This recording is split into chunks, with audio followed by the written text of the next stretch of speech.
आयोजनों पे अभी कुंभ में 7,500 करोड़ रुपए खर्च किया आपने। आप रविदास जयंती पे कितना खर्च करेंगे?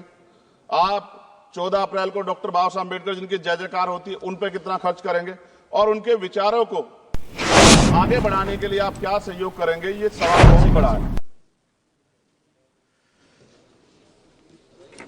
धन्यवाद सभापति जी। राष्ट्रपति जी के अभिभाषण पे मुझे आपने मेरी बात रखने का मौका दिया। मैं जातिगत जनगणना से शुरुआत करूंगा जिसकी देश को जरूरत है, क्योंकि जनगणना होगी तो आंकड़े आएंगे तो जो बजट दिया जा रहा है वो सही तरह से लोगों तक पहुंच पाएगा, उस बजट का लोगों को फायदा होगा। दूसरी बात, अयोध्या में 3 दिन तक पुलिस ने कार्रवाई नहीं की। इसका खामियाजा एक बेटी को अन्याय के रूप में उठाना पड़ा और मुख्यमंत्री जी यहां खड़े होकर राजनीतिक स्पीच में उस बेटी के अपमान का तमाशा बना रहे थे। ये बहुत दुखदाई है। साथ साथ कुंभ में जिनकी जान गई उनको मैं श्रद्धांजलि देता हूं और मुख्यमंत्री जी को आपके माध्यम से कहता हूं कि वो सूची दे दे तो मुआवजा सब लोगों तक पहुंच जाए। बहुत अच्छी बात है। एक आईना सर मुझे दिखाना है देश भर की सरकारों को। यही बागपत के एक बच्चे ने न्याय नहीं मिला सर, आत्महत्या कर ली पार्लियामेंट के सामने, जितेंद्र ने। परभनी में बाबा साहब अम्बेडकर की स्टैचू तोड़ी गई सर, वहां सोमनाथ सूर्यवंशी को पुलिस ने मार दिया सर। यहां पंजाब में सर, अमृतसर में बाबा साहब अम्बेडकर की प्रतिमा पे किस तरह का अपमान किया गया। गोरखपुर में 2 दलित बच्चों की हत्या हुई सर। सूरत में एक दलित बच्ची को फीस ना चुका कारण अपमानित किया गया, उसने सुसाइड कर लिया सर। झुंझुनू में राजस्थान में एक बच्चे की पिटाई की गई मटकी छूने पे सर दोबारा। कठुआ जम्मू में सर एक नाबालिग बच्ची का सामूहिक बलात्कार किया गया सर। साथ साथ सहारनपुर में भूमाफियाओं ने शमशान की भूमि को देवबंद में सर जबरन कब्जा करने की कोशिश की, गोलीबारी की सर। आजमगढ़ में सूरज की हत्या सर हो गई है और पुलिस बचाने काम करे अपराधियों को। सर SC ST को पहले जमीन मिलती थी पट्टों के रूप में, कई सरकार ने दी। उन जमीनों को पहले तो दबंगों ने कब्जा के रखा और अब उन जमीनों को सरकार भी छीन रही है सर। शहर में रहने वालों को SC ST को आवासीय पट्टे दिए जाने चाहिए। आजादी के 75 साल भी घर नहीं है, बाद भी SC ST के बच्चों को जो स्कॉलरशिप दी जाती थी, केंद्र और राज्य का आपसी विवाद है कि 60% आप दोगे, 40 हम देंगे। इस चक्कर में कई बार स्कॉलरशिप सब नहीं समय पहुंचती, मानसिक प्रताड़ना होती है, स्कूल परेशान करते हैं, कॉलेज। इसलिए मेरी राय है सर कि 0 बैलेंस पे उन बच्चों का एडमिशन कराया जाए। जब सरकार कुछ करना ही चाहती तो बच्चों को फायदा हो जाए। और देश भर में सर बहुत सारे छात्रावास बने हैं, लेकिन उन छात्रावास की स्थिति ऐसी है जर्जर, जैसे हमारे स्कूलों की है। इन छात्रावास का जीर्णोद्धार करा जाए, उनकी रख रखाव का ख्याल रखा जाए, क्योंकि यहाँ देश का भविष्य तैयार हो रहा है। और ऐसी हालात सर स्कूलों की है। स्कूलों के हालात आप देश भर में, मैं उत्तर प्रदेश से आता हूँ, जाके देखोगे नगीना क्षेत्र में सर अगर स्कूल गिर जाएगा किस दिन बहुत बड़ा हादसा हो जाएगा, कोई पूछने वाला नहीं है सर। बात OBC समुदाय की जाए सर, OBC समुदाय को वक्त आ गया है कि विधानसभा और लोकसभा में आरक्षण जो है सर मिलना चाहिए, जो उनकी पर्याप्त संख्या यहाँ लोकसभा में और सभी स्टेटों की विधानसभा में आ पाए, जो सामाजिक समानता की दिशा में जरूरी कदम है।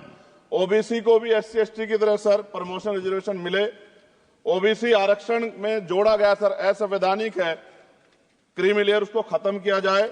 सरकारी स्वायत्त संस्थानों में भी सरकारी विभागों के समतुल्य पदों को चिन्हित किया जाए तथा उनकी समतुल्यता स्थापित की जाए, ताकि इन संस्थानों में कार्यरत OBC कर्मचारियों के बच्चों को भी आरक्षण का लाभ मिल जाए। सर पत्रकार सुरक्षित नहीं है। पत्रकार मुकेश चंद्राकर की सर भ्रष्टाचार के खिलाफ आवाज उठाने पर हत्या की गई सर। कौन पत्रकार ईमानदार से पत्रकारिता करेगा? किसानों को MSP की कोई लीगल गारंटी नहीं। एक बड़े किसान है दल्लेवाल जी, 69 दिन से सर जीवन और मौत के बीच आमरण अनशन पे है कि अब तक किसी दिन उनकी जान चल जाए। सरकार को संज्ञान लेना चाहिए। सर माइनॉरिटी की बात करूंगा, धार्मिक आस्था की बात है, हम तो सभी का सम्मान करते हैं क्योंकि हमने शपथ ली है, हम संविधान को मानने वाले लोग हैं। लेकिन सर बड़ौत में भगवान आदित्यनाथ निर्वाण लड्डू पर्व के दौरान दुर्घटना हुई, 8 लोगों की जान चली गई, श्रद्धालुओं की, 75 घायल है, सरकार ने संज्ञान नहीं लिया।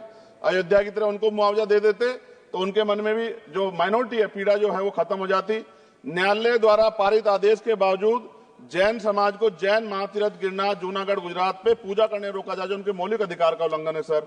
बरेली में सार्वजनिक रूप से हजरत पैगंबर मोहम्मद साहब के खिलाफ सार्वजनिक अपमानित गाने चलाए गए। क्या सर मुसलमानों की धार्मिक आस्था का सम्मान नहीं होना चाहिए? उनका भी तो आजादी में योगदान है।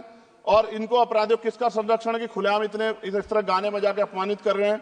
संभल की हिंसा में सर 74 लोगों की गिरफ्तारी हुई है और वहां के मुस्लिम डर के साए में है। सरकार बेगुनाहों की गिरफ्तारी बंद करे। महाराष्ट्र में सर चंद्रपुर जिला पड़ता है, मैं अभी गया था, तालुका चिमूर में ताडोबा फॉरेस्ट में संग्रामगिरी पहाड़ पर बौद्ध स्थल है सर, बहुत पुराना। वहां बौद्ध भिक्षु को सरकार बिजली नहीं देती, रास्ता नहीं देती और इतनी बुरी हालत में उनकी धार्मिक आस्था क्या है सर? तथागत बुद्ध की ज्ञान स्थली होने के कारण बोध गया में बौद्ध धर्म के अनुयायियों के लिए जो बहुत महत्वपूर्ण स्थल है सर, इस स्थल पर अवैध कब्जा हटवाकर बौद्ध धर्म के अनुयायियों को सौंपा जाए। उनमें बड़ी चिंता, देश विदेश से लोग आते हैं, तो यहाँ हमारे देश की छवि भी खराब हो रही है। और अभी 12 फरवरी को सदगुरु रविदास जी महाराज की जयंती है और 14 अप्रैल को बाबा साहब अम्बेडकर की, 11 अप्रैल को राष्ट्रपिता ज्योतिबा फुले। इनको मानने वाले लोग नए कार्यक्रम करना चाहते हैं। अभी जिस विचार की सरकार है सर, वो तो कोई कार्यक्रम कर लें, लेकिन अगर ये कार्यक्रम करना चाहते हैं तो इनको कोई छूट नहीं है और नई परमिशन नहीं मिल रही। खत्म करूंगा सर, अंत में थोड़ा सा और रह गया सर, इसको खत्म करूंगा। लेकिन सर मैं जानना चाहता हूं, क्या सरकारी पैसे पे एक ही धर्म का अधिकार है? दूसरे धर्म के धार्मिक आयोजनों पे अभी कुंभ में 7,500 करोड़ रुपए खर्च किया आपने। आप रविदास जयंती पे कितना खर्च करेंगे? आप 14 अप्रैल को डॉक्टर बाबा साहब अम्बेडकर जिनकी जय जयकार होती है, उन पे कितना खर्च करेंगे? और उनके विचारों को आगे बढ़ाने के लिए आप क्या सहयोग करेंगे? ये सवाल बहुत बड़ा है। और अंत में सर मुझे आपसे, आपके माध्यम से सरकारों को कहना है सर, क्या इस देश से दलितों, मुसलमानों, पिछड़ों, आदिवासियों को निकाल देना चाहती है सरकार? जिस तरह से उनके अधिकारों को, स्कॉलरशिप को, उनकी पढ़ाई को, हेल्थ सिस्टम में कोई पैसा नहीं खर्च हो रहा है, क्या उनको निकाल के इस देश को ऐसा देश बनाना चाहते हैं जहां कुछ ही धर्म के लोग रहेंगे? सर मैं ये कहना चाहता हूं, देश सबका है और अगर सरकार ये तय करके बैठ गई कि वो दलितों, मुसलमानों को, पिछड़ों को, आदिवासियों को निकाल देगी, तो सर ये संभव नहीं। इतनी बड़ी आबादी है, हम अम्बेडकरवादी लोग उनके पक्ष में खड़े हैं क्योंकि हमने शपथ ली है कि हम हर व्यक्ति का संरक्षण करेंगे। और मैं आपके माध्यम से सरकार को चेतावनी के तौर पर कहना चाहता हूं, सरकार अपनी इस आदत में सुधार करे, वरना इसके परिणाम सड़कों में बहुत भारी होंगे। अगर मुसलमानों को, दलितों को आप लोग निकालने के बारे में सोचोगे और उनकी धार्मिक आस्था का अपमान करोगे, तो ये हम लोग किसी कीमत पे बर्दाश्त नहीं करेंगे। मैं आपका धन्यवाद करूंगा सर, लेकिन साथ साथ मैं ये भी कहूंगा सर, और सर खत्म कर रहा हूं सर, 10 सेकंड में खत्म कर रहा हूं सर, आप आदेश करेंगे तो खत्म कर दूंगा। खत्म कर दीजिए, एक सेंटेंस बोलिए। 10 सेकंड में खत्म कर दूं सर, एक सेंटेंस में 10 सेकंड ही आएगा, बोलिए सर। मैं बस ये कहना चाहता हूं कि सरकार सभी का ध्यान रखे और उनमें भी गरीबों का ज्यादा ध्यान रखे, क्योंकि सर अभी जेब कटाई हुई 2800 रुपए का टिकट है सर इलाहाबाद का, 56,000 रुपए का था सर। मैंने मंत्री जी से कहा, तब जाके उन्होंने संज्ञान लिया, तब आधे रेट हुए। इसलिए कह रहा हूं, धर्म के नाम पे धंधा और लूट नहीं होनी चाहिए सर, इसकी जिम्मेदारी सरकार की। धन्यवाद सर।